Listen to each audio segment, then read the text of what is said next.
Tapos dito, lalagay pa ba tayo ng bato dito? Dito? Sa part na to? Matigas? Tapos tayo ng kamay. Sa pagpunta namin o pagbisita namin sa mga bagong scout namin ngayong araw ay hindi namin inaasahan na mauuwi ang biyahe namin sa ganito.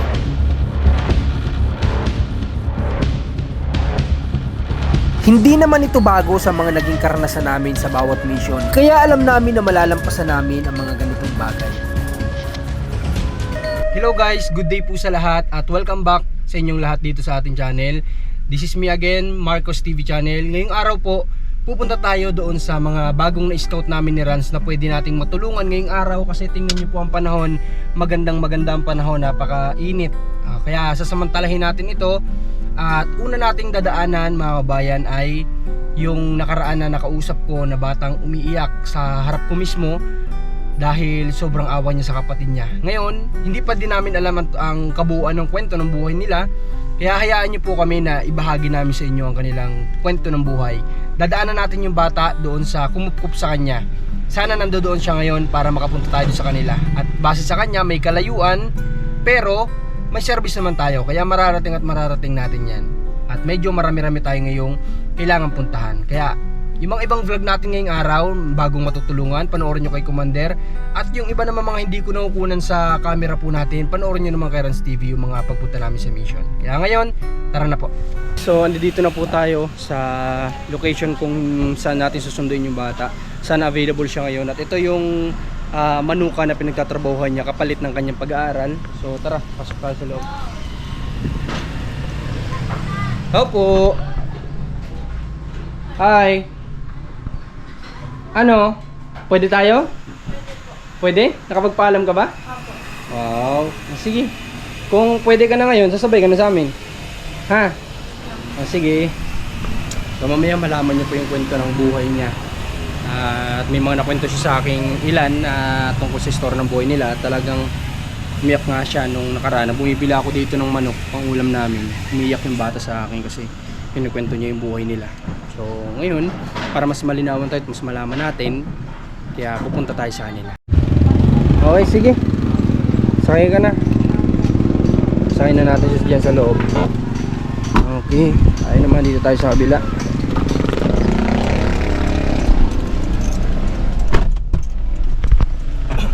Kumusta ka naman? Okay naman po.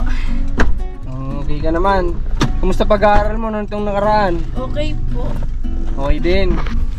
And kakatapos lang po naman ng intrams kagahapon. Nag-intrams kayo? Opo. Tapos po pagkatapos ay nag-ano na po kami na Girl Scout. Girl Scout. Di ba first year ka pa lang? Opo. Okay. So, ano nga ulit pangalan mo? Di pa kita kilala eh. Ang tawag po sa akin ay Bitya, pero ang totoo pong pangalan ay Mary Grace. Betcha. Opo. Parang ang layo ah. Lolo ko po ang nagpang-ano nun. Nagpalayaw sa iyo. Opo. Si Betcha. Okay. So, sabi ni Betcha sa akin nung last time na magkausap kami, mula doon sa siguro mula dito hanggang Alayaw kasi is nagko-consume na yun ng 30 minutes. So sabi niya papunta sa kanila kapag may sasakyan, siguro mga 30 to 40 minutes pa yung babiyahin natin. Pero okay lang yun. Kaya nga nag 4 wheels din kami ngayon para kahit umulan, hindi naman mabasa si Betche. Kasi kami okay lang mabasa, pero siya kasi may trabaho siya. So kaya sa murang edad na first year, nagtatrabaho na din. Kapag ganito bang araw, Betche, naitinda kayong manok? Wala? Meron po. Ano po sa ngayon po ay meron. Pero po nung po Sabado, Linggo, minsan po nagpapahinga po ako. Pinagpapahinga ka nung amo mo? Opo. Ano tawag mo sa kanila? Tita Tess po. Tita Tess. Napakabait din kasi yun yung kumukup sa kanya. Paano kanila nakilala, Betche? Tawa naman ulit? Bitya po. Betcha. Paano kanila nakilala? Sa po, nung nagpunta po sila naligo po sila sa Santol po. Dun sa lugar nyo yun. Po, doon po sa dati kong tinitirahan din. O tapos? Kinuha niya po ako. Gusto niya daw po ako pag-aralin. Tsaka sabi nga ni Betcha sa akin nung nakaraan, gusto niya daw magtapos ang pag-aaral para may alis niya daw yung parents niya doon sa malayong lugar na yun. Di ba, Betcha? Sabi mo?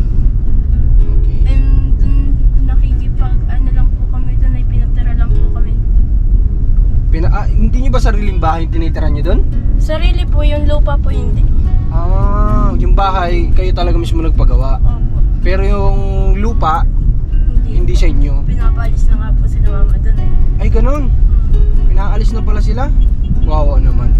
Paano yun? Saan sila titira kung ganun? Nag-ano nga po sila kung saan sila titira. Naghahanap-hanap kung saan pwede. Oo naman parents mo. Okay, so ngayon samahan nyo kami sa magiging travel natin ito. At sana maging safe naman. At excited na rin ako na makilala yung ano niya, yung magulang niya at yung kapatid niya na sinasabi niyang iniiyakan niya. So tara, at mahaba-habang biyahe pa ito. Whoa, whoa, whoa, yeah, whoa, whoa, whoa. Matapos po yung ilang minuto namin na pagbabiyahe, ngayon po ay nandito na kami nila Betcha sa papasok na. Ito yung sinasabi niya na starting dito sa location na to ay mga 30 minutes. Tama ba ako, Betcha? Mga 30 minutes sa mabiyahin natin. At tingnan nyo po yung daan natin. Start na po dito, rough road na talaga yan. Hanggang doon yata sa kanila. Hanggang doon sa inyo to, Betcha? Opo. Hanggang sa kanila, rough road na talaga to. Pero ano, ang maganda, naka 4 wheels tayo, so hindi natin kailangang mag-balance, di ba? Kailangan lang natin ay medyo dahan-dahan lang talaga para din maingatan natin tong sasakyan natin.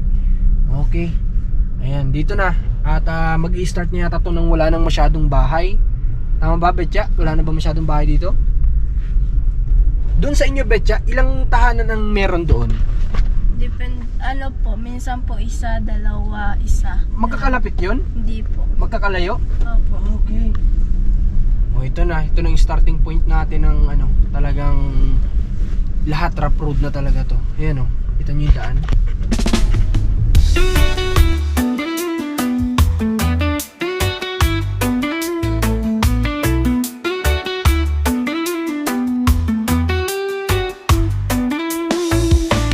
Underneath the mango tree we chill.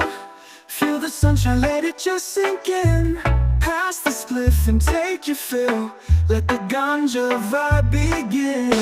Ganja vibes in the air we fly. Feel the rhythm as we touch the sky. In the clouds where the dreams are high. We'll be laughing till the night goes by. Laughter echoes through the breeze. Laid back living such a tease. Mind at ease, no place I'd rather be. With this herb we feel so free. Ganja vibes in the air we fly. Feel the rhythm as we touch the sky. In the clouds where the dreams are high. We'll be laughing till the night goes by.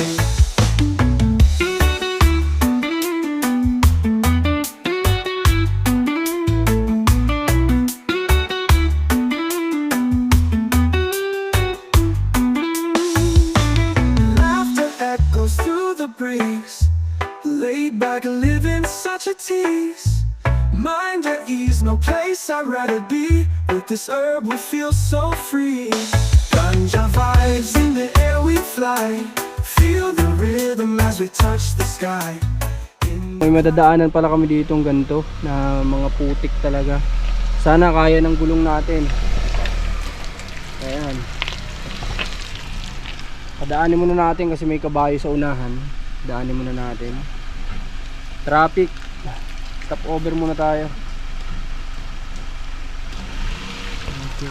Siguro to dati may mga tambak na graba pero kauulan, nahulas. Magandang araw ho. Ano, may kabayo. Yan, maganda service pala dito. Hanggang sa unahan? Ah, okay. Sobrang lusak daw. At kagaya na nga lang ng sinabi ng nakasalubong namin na hindi pa dito natatapos ang lubak at hindi nga siya nagkamali.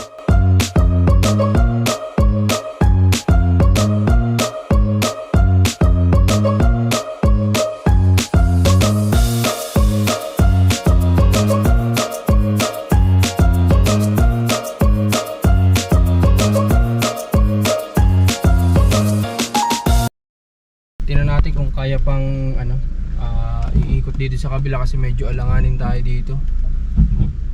Malalim ba yun? Yun doon sa unahan na yun? Parang. Oo. Ha? Parang malalim po. O, dito kasi baka lumubog tayo eh. Dito na lang siguro tayo. Tuloy na natin to, nandito na. O di gigitna naman. Kasi dun sa isa baka lumubog. Malambot pati yata to. Oh, kayanin mo sana. Dahan-dahan lang.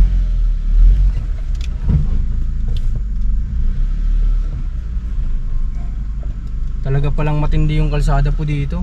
Ito yung nilalakad nila pag pumapasok. Hindi natin pwedeng persahin kasi lulubog tayo. Kaya dapat dahan-dahan lang. Para tayo nasa Isabela. Yan tungkol sa Isabela, yan o. Okay, nakalampas tayo. Pero sabi ni Kuya, hanggang unahan daw yata yung putik dito. Pero sa tingin ko, sana yun lang yung pinakang worst na putik. Pero ito, ano pa rin, rough road pa rin. Ayan, rough road pa rin siya. Kaya hindi rin ako nagpapalinis ng 4 wheels, mga bayan. Kasi bukod sa maulan, may mga, naisip ko baka may mga ma-scout na ganito nga. Sayang lang, di ba? Sayang lang yung pagpapalinis. Ayan, putik pa rin nga.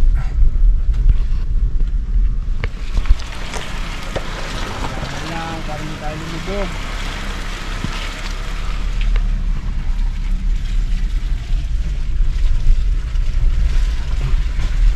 May mga nabasa ako noon sa mga comment section natin, kapag daw tayo dumadaan sa mga ganitong klase ng daan, kinakailangan daw natin magbawas ng pressure ng gulong. Tama ba 'yon? Totoo ba 'yon? Na kailangan daw malambot yung gulong natin. Okay, baba muna tayo kasi check natin yung tires natin kasi kung tama ba yung hangin, kasi pakiramdam ko medyo mabigat siya sa mabigat nga siya talaga sa putik idaan. So kasi kanina nagbawas na ako ng hangin ng tires natin kasi nga kumbaga tinatry ko yung sinasabi sa comment section na kailangan daw bawasan yung hangin. So ito nabawasan ko naman na to, pero sa pakiramdam ko kasi medyo parang ang bigat niyang idaan sa rough road. Kaya siguro di ko alam kung kailangan natin magbawas o check natin siguro lahat kung tama ba yung naging pressure ng gulong natin. Para sigurado tayo, di ba? Para di tayo mahirapan. Ayan. So yun yung ngayon. Status ng ating sasakyan. Grabe, sobrang linis talaga. Kasi saan ba naman ginagamit, di ba, sa mission? Kung ito sa city ginagamit, sa opisina malinis. Pero sa mission ginagamit, kaya ganito siya kalinis. Okay? So check na lang natin ulit maya-maya sa una-unahan kung magbabago ba. O baka mali lang ako ng pakiramdam sa takbo natin.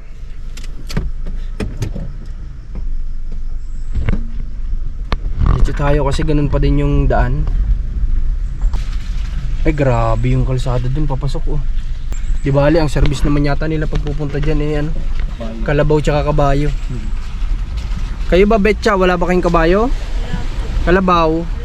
Wala din. Ayan, ilog na to. Tawid na tayo ng ilog. May mga ganito pa din palang daan dito. Part pa rin ba ito ng Kapalongga? Sako pa din ito? Hindi na?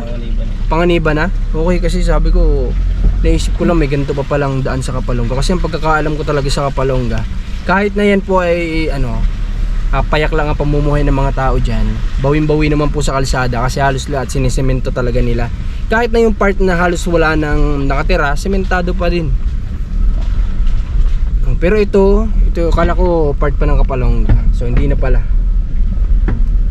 Matapos yung ilang minuto na pagbabiyahe natin, sa awa ng Diyos nakarating tayo dito ng safe sa lugar nila. Although malubak talaga ng sobra't maputik, pero ang mahalaga nandito na tayo.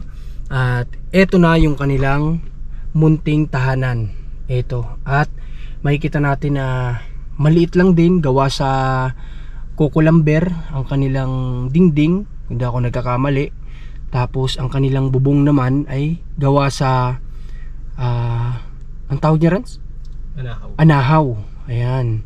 So ngayon bababa na tayo at kakamustahin natin itong kapatid niya. Nakikita ko na yung kapatid niya at nadat na namin na may ginagawa siya. So itong video, magiging video natin o kabuuan ng interview na to, panoorin nyo po sa susunod na episode nitong vlog natin. Bababa na tayo ngayon ng sasakyan at sisimulan na natin mag-set para sa interview dito sa kanyang kapatid o sa magkapatid na ito. Sana suportahan nyo ang magiging vlog na ito. At dito na nga nagsimula ang iyakan na pati kami ay talagang humugulhol ng iyak dahil nga sa kwento ng kanilang buhay at sa tindi ng kanilang pinagdaraanan.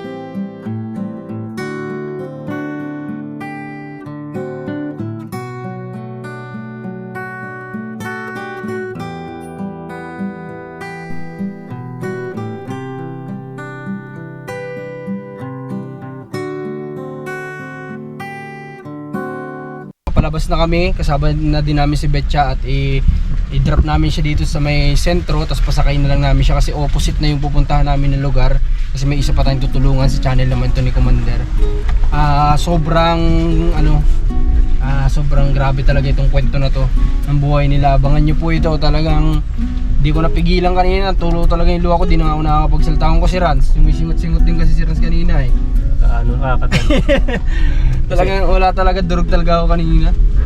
Kasi kumbaga Nanggaling din kasi tayo sa ganyan. oo, tsaka nanggaling tayo doon, tapos tsaka buko doon. Kumbaga nakakalungkot na may mga bata na nakakaranas pa hanggang sa ngayon ng ganun. Kumbaga, tapos naiisip ko kasi yung iba na mga kabataan na alam niyo yun na sobrang sagana nila sa buhay, pero halos hindi nila alam pahalagahan yung pag-aaral, hindi nila alam pahalagahan yung perang kinikita ng magulang, na sila Betcha ay kabaligtaran ng kanilang dinaranas, na kung may meron lang sila talagang pahalagahan nila na sobra. Kasi dumarating nga sa point na talagang nagugutuman kahit ginagawa nila yung best nila, talagang kulang at kulang pa rin.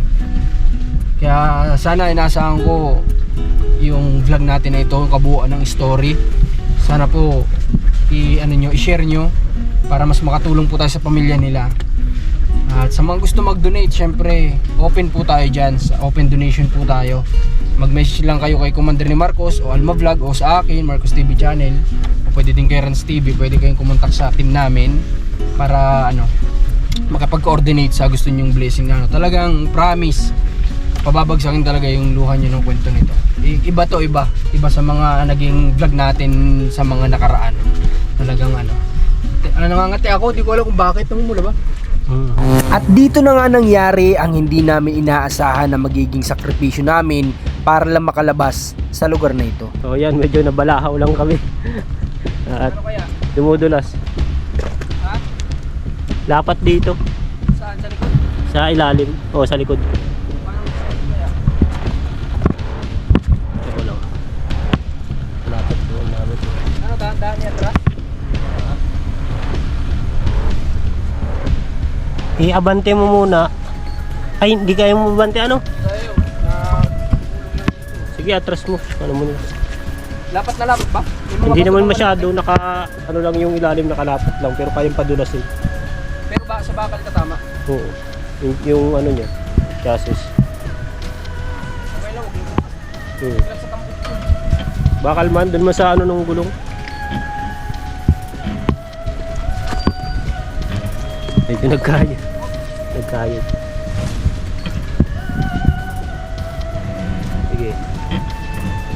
Sige. Sige pa. Yung baka lang naman yung Sige. Kaunti na lang, lalampas na doon. Sige. Ha? Hindi, tikal na. Dulo na lang kayo. Dito lang ang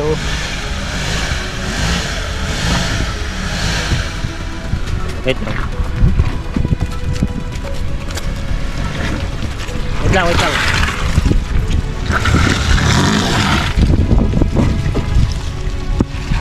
At dito nga ay akala namin ay okay na ang lahat pero hindi pa pala. Alin kaya yung tumatama sa ilalim?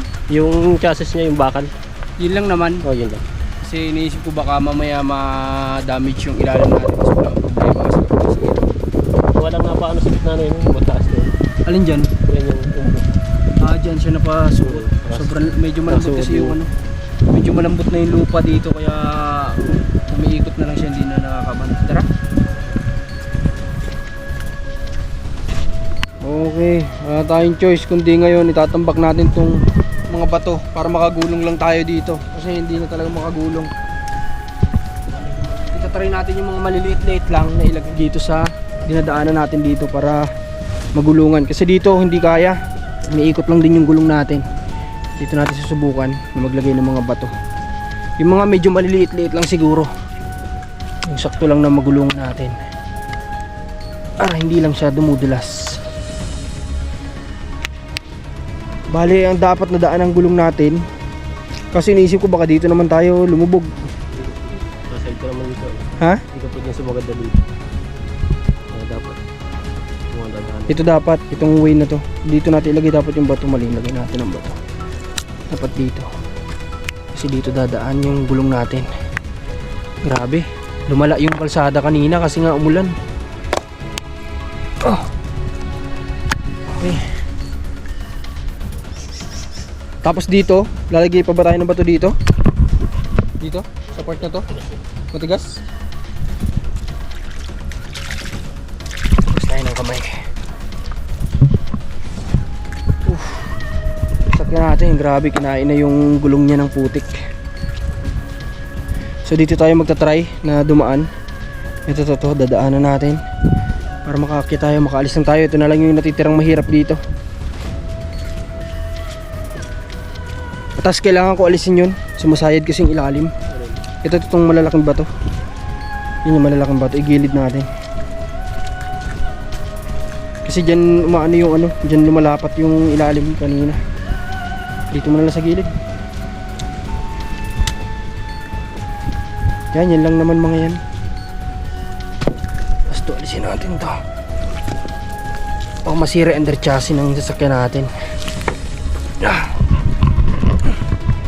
Sabak tayo ngayon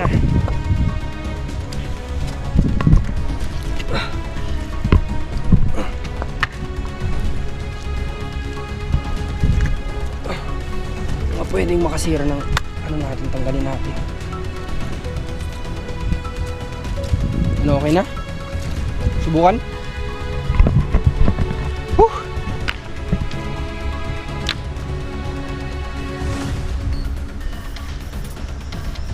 So ang kailangan ko tansyahin ito, itong daan na to, ano? Ito ngayon yung sitwasyon ng gulong natin. Medyo kinain na talaga ng puti kaya medyo nahihirapan ng gumulong. Pero tatry ulit natin ng isa pa kung kaya pa nating pagulungin dito sa may tinambakan namin ng bato ni Rans. Hindi pa ganun ka-success yung nagawa natin. Kailangan pang tambakan ni Rans dun sa unahan para makakit tayo hanggang dito kasi wala, gumugulong lang talaga yung gulong natin. Ito yung disadvantage kapag hindi talaga pang off-road yung gamit natin na sasakyan. Kaya sobrang tagal ko na rin talagang gustong gusto magkaroon ng off-road na sasakyan. Parang advantage kapag ganito yung mga pinupuntahan. Baliwala lang yun sa mga pick-up na pang off-road. Una-una mataas. Tapos yung mga gulong kasi noon talagang pang ganito talaga na kalsada. Ito kasing sasakyan natin, hindi siya pang ganito talaga. Napipilitan lang tayong dalhin sa ganito kasi nga wala tayong choice, di ba? So, pasalamat pa rin at meron tayong nagagamit. Yun nga lang, medyo hirap. Ha? Subukan? Abante. Atras na tayo konti. Okay na to? Okay na tong atras na to? Tapos abante tayo.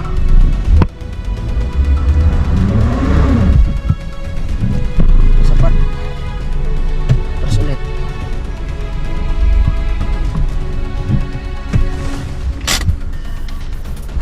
Kailangan natin makaalis dito ng ano, ng ngayon ding oras kasi medyo malayo pa pupunta namin ni Rans. Si Rans naghahanap ng pwedeng ipangkalang siguro sa ano, sa gulong. Oh, grabe. At least nakaalis na kami, guys. Nakalampas na kami doon. Sinabayan na lang ni Rans ng tulak para kumamot ng maayos yung gulong. Grabe. Dapat pala dito mga bayan, susunod kung babalik tayo dito, dapat service talaga natin dito, ano, yung talagang panglaban sa ganito po na ano, na kalsada. So tatry natin gawa ng paraan to sa susunod para at least kapag hanggang tag-ulan, kasi tag-ulan pa rin talaga hanggang sa ngayon, makapunta tayo dito ng hindi tayo nahihirapan ng ganito. Ayos? Pawisan ka. sanay na. Kasi maraming beses na din naman naranasan namin to ni Rans, yung mga ganda pagkakataon. Kalabuboy, sa Isabela.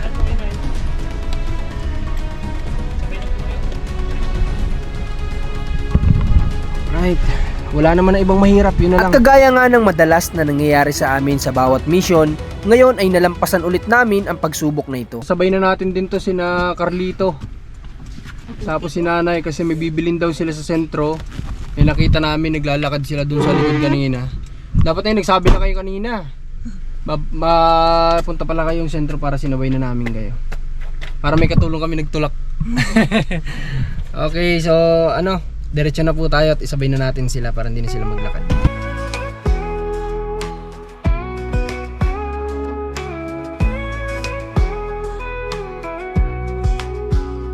Hit the road, crack the tunes, let the adventure begin.